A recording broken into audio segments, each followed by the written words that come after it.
Living on a private farm has always been my dream. Peace, fresh air, and the ability to live without constant interference from nosy neighbors. Unfortunately, my dream quickly turned into a nightmare when I discovered that my property had somehow become the obsession of the self-proclaimed HOA president, Karen. Now let me be clear. My farm is entirely private, outside any HOA jurisdiction, and legally mine with properly marked boundaries. Despite this, Karen has taken it upon herself to enforce imaginary community rules that she believes apply to my property. It started with passive-aggressive notes left on my gate advising me to maintain uniform aesthetics and remove unsightly farm equipment because it was bringing down the neighborhood's property value. Then came the demands, letters shoved under my fence telling me that I needed to repaint my barn to match the rest of the houses on her street, which, mind you, were at least half a mile away. At first, I laughed it off, assuming she was just a harmless busybody with too much time on her hands, but I soon realized Karen was relentless. She began making unannounced visits, standing at my property's fence line, arms crossed, peering in like a hawk eyeing its prey. One day, she crossed the line, literally. I came outside to find her inside my property, poking around my barn and inspecting my livestock as if she were some kind of farm inspector. When I confronted her, she acted as though she had every right to be there, claiming that she was checking for compliance with neighborhood beautification standards. That was the moment I knew this was no ordinary HOA meddler. Karen was on a power trip, and for some reason, my farm had become her personal project. I told her in no uncertain terms to leave my property immediately, and that if she ever trespassed again, I would call the authorities. She huffed and puffed, telling me that I'd regret disrespecting the HOA, but I stood firm. I installed a sturdier lock on my gates and put up more no trespassing signs, hoping that would be enough to keep her away. However, that only seemed to enrage her further. Over the next few weeks, I caught her multiple times trying to slip past my fences, claiming she had business on my property. Whether it was demanding I remove my livestock because farm animals are an eyesore, or insisting I replace my gravel driveway with an HOA-approved concrete path, Karen seemed to believe she had dominion over my land. Things escalated to a breaking point when I found her attempting to enter my farm one evening, rattling my newly installed gate, shouting that I had no right to block access to community spaces. That was when I knew this would turn into a battle, one that Karen was not ready for. I decided enough was enough. If she wanted a war over my land, I was more than prepared to fight back. After I reinforced my property's security and made it crystal clear that Karen was not welcome on my farm, I naively thought she would back off. I underestimated just how deep her sense of entitlement ran. A few days after our last confrontation, I started receiving letters, official-looking ones, stamped with the HOA's emblem. The problem? I wasn't part of the HOA. Still, the letters contained warnings about supposed violations on my property, claiming that I had unauthorized livestock, an unsanctioned structure, my barn, which had been standing for decades, and an improperly maintained landscape. I ignored them at first, chalking them up to Karen's usual antics, but the frequency increased. Soon I was receiving these letters every other day, each more aggressive than the last, with fabricated fines amounting to thousands of dollars. Then came the visits. HOA inspectors, really just Karen and a couple of her friends, showed up at my gate, demanding access to assess the violations. They wore cheap-looking name badges and carried clipboards, trying to appear official. When I refused to let them in, Karen smirked and told me I was in serious trouble for defying the HOA. I laughed in her face, reminding her that I wasn't in her HOA and that she had no legal authority over my property. That didn't sit well with her. She stormed off, muttering something about escalating the situation and getting the county involved. The next morning, I woke up to find a bright red notice zip-tied to my gate, claiming my property was under review by the HOA and would be subject to community action if I didn't comply with their demands. That was the last straw. I called the county office to report what was happening, and as expected, they confirmed that the HOA had absolutely no legal standing over my farm. They advised me to document everything, which I immediately began doing. I installed security cameras at every entrance, took photos of the fake violation notices, and even started recording any encounters with Karen or her lackeys. Karen, however, wasn't done. When legal intimidation failed, she turned to harassment. She started parking her car outside my farm entrance, blocking my driveway, and watching me whenever I left my house. She even brought other HOA members with her, gossiping loudly about how it was a shame that I was lowering the neighborhood standard. Some nights I'd hear strange noises near my fence, and upon checking my security footage, I caught Karen sneaking around, inspecting my property under the cover of darkness. It was beyond unsettling. This woman was obsessed. But the real kicker came when she tried to get the authorities involved. One afternoon, I had a county inspector show up at my farm, saying he received a complaint about zoning violations and animal cruelty. I was floored. I invited him in to see for himself, and of course, he found nothing wrong. He even laughed, admitting that this wasn't the first time he had dealt with HOA overreach in the area. He promised to file a report stating there were no violations and advised me to get a legal cease and desist against Karen and the HOA. That's when I knew I had the upper hand. Karen had officially crossed the line into legal territory, and I was ready to fight back. With the county inspector shutting down Karen's baseless complaints and me collecting a pile of evidence against her harassment, I thought she would finally give up. I was wrong. If anything, the failed attempts only made her more desperate. Her entitled delusions reached a new level when she decided to try a more direct and illegal approach. One evening, I was reviewing my security camera footage when I saw something that made my blood boil. Karen, dressed in all black like some cartoonish villain, had climbed over my fence and was inside my property. I watched in disbelief as she stomped around my land, yanking up my no trespassing signs and shoving them into a garbage bag. As if that wasn't enough, she then made her way toward my barn, trying to peek inside. My heart pounded with rage. I grabbed my phone, dialed the sheriff's office, and told them I had an intruder on my property. By the time I reached the barn, Karen was attempting to undo the latch, muttering to herself about proper inspections and making an example out of rule breakers. I turned on my flashlight, shining it directly in her face, and she nearly jumped out of her skin. "What the hell do you think you're doing?" I barked. She had the audacity to puff out her chest and tell me she was acting within her authority to ensure my farm met community safety standards. I laughed, cold and bitter. "Karen, you are trespassing on private property. You have no authority here, and in about 5 minutes the sheriff will be here to remind you of that." Her face paled as my words sunk in.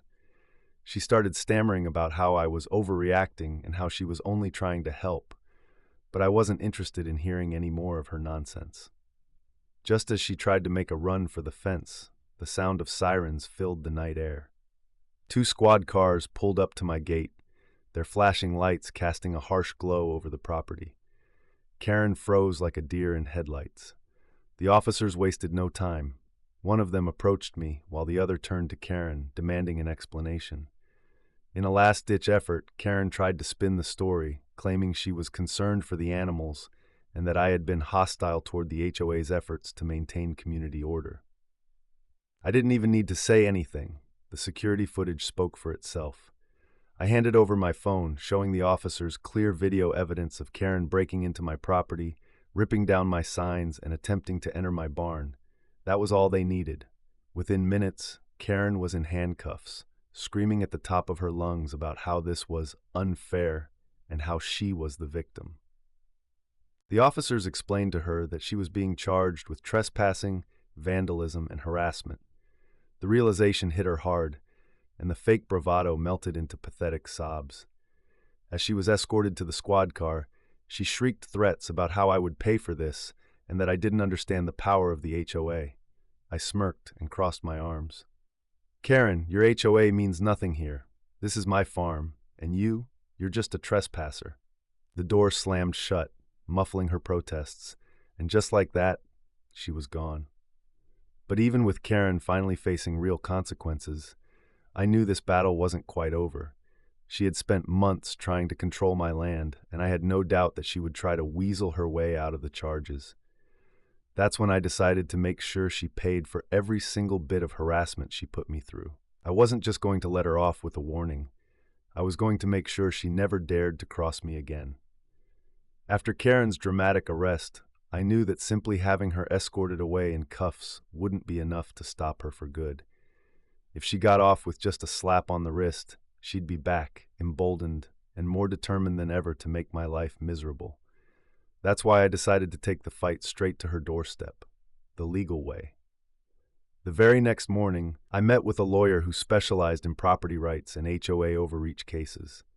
I handed over my mountain of evidence, the fake HOA violation notices, the letters demanding compliance with non-existent rules, the security footage of her trespassing and vandalizing my property, and even witness statements from neighbors who had seen her harassing me. My lawyer was practically giddy. He told me I had an open and shut case.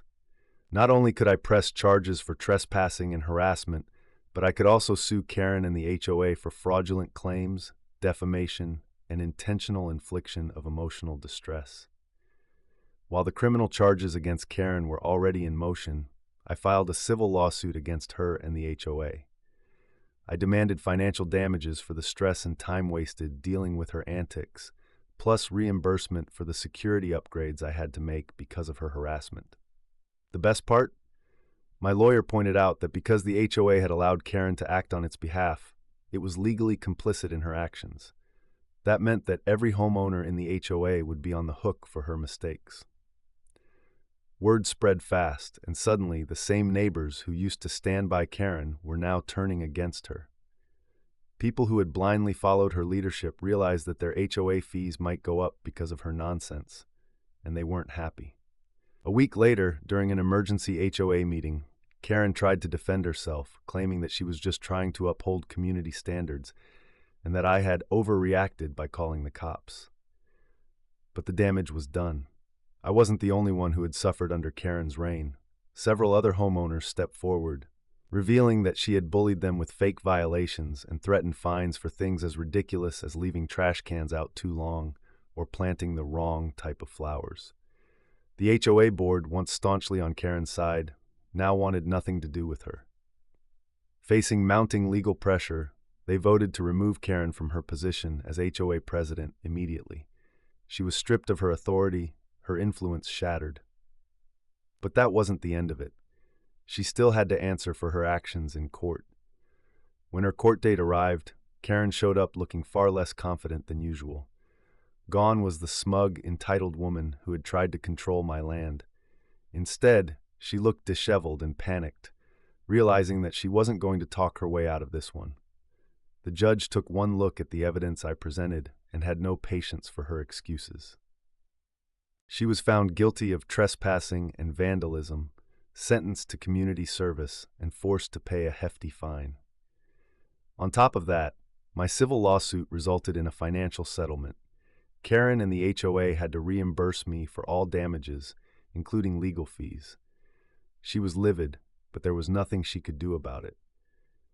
By the time it was all over, Karen had not only lost her position in the HOA, but she had also become a pariah in the neighborhood. People who once feared her now laughed at her downfall. The HOA, desperate to repair its reputation, sent me a formal apology and promised to never interfere with my property again. As for Karen, she put her house up for sale within a few months, unable to handle the humiliation of being the woman who got sued for harassing a farmer. The best part? No one in the neighborhood wanted to buy from her, so she had to drop her asking price lower and lower, taking a massive financial hit. As I watched a moving truck haul away the last of her belongings, I couldn't help but smile. The battle had been long, but in the end, I had won. My farm was mine, free from HOA interference, and Karen? She had lost everything, all because she couldn't handle the fact that I refused to bow to her authority. With Karen officially out of the neighborhood and the HOA licking its wounds after the humiliating defeat, life on my farm finally returned to the peaceful existence I had always wanted. No more fake violation notices, no more unwanted visits from self-important busybodies, and most importantly, no more entitled HOA Karen treating my land like her personal project. The entire ordeal had been exhausting, but in the end, I came out victorious. Not only had I protected my property from HOA interference, but I had also set a precedent. No one, not even the most power-hungry HOA tyrant, was going to tell me what to do with my land. In the months that followed, I heard bits and pieces about Karen's miserable downfall. After being kicked from her position as HOA president and losing the lawsuit, she tried desperately to regain some semblance of control. Rumor had it she attempted to worm her way into another HOA in a nearby neighborhood, but thanks to her reputation spreading like wildfire, no one wanted her anywhere near a leadership role. She eventually had no choice but to leave town altogether. The last thing I heard, she had moved to an apartment complex where she had no HOA, no power, and no one to boss around. It was poetic justice at its finest.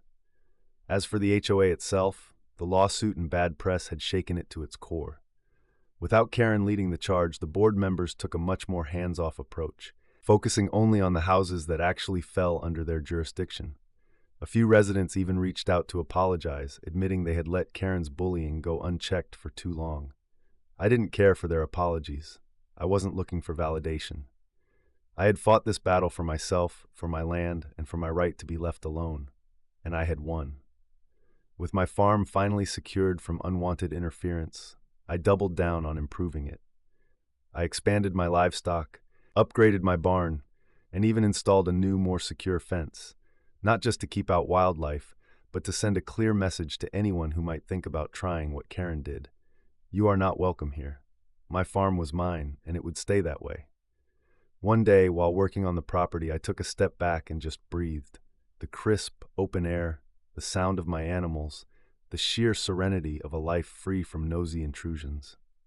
It was exactly what I had wanted when I bought the land, and now I had it back, untouchable and uncompromised. Karen's downfall was complete, and my farm remained mine. No HOA, no fake rules, no nonsense. Just me, my land, and the freedom to live my life how I wanted. And if anyone ever tried to pull something like that again, well, let's just say I'd be more than ready.